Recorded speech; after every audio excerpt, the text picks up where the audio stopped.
ଟଙ୍କାର ଗୋଟିଏ ଆମେ ନେଇଛେ ଗୋଟେ TLM ସାମଗ୍ରୀ ଆମେ ନେଇଛେ ଉପରେ ଟଙ୍କାର ପରିମାଣ ଏପଟେ ହଉଛି ଆମର ତଳେ ହଉଛି କେତେ ଟଙ୍କା ତମେ କହିବ এটা বর্তমান উপরে উপরে পিলে কত টাকা লেখা হলা 2000 টাকা কত টাকা 2000 এটা কত টাকা নোট দেখুছ 2000 নাই কি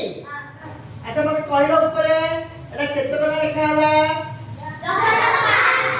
10 টাকা চিত্ররে 10 টাকা কোঠি আসিব মতে কহিব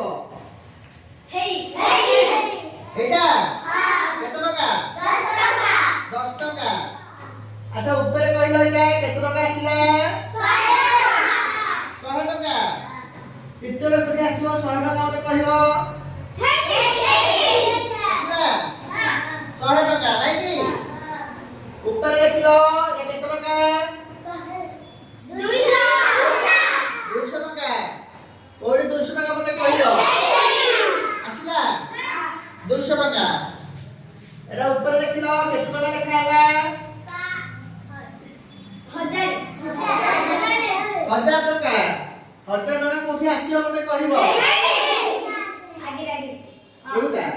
1000 टका ना जहा हो तमे आमे तारे कोन परिमाण देखि टका देखि कि आमे परिमाण कहि पाले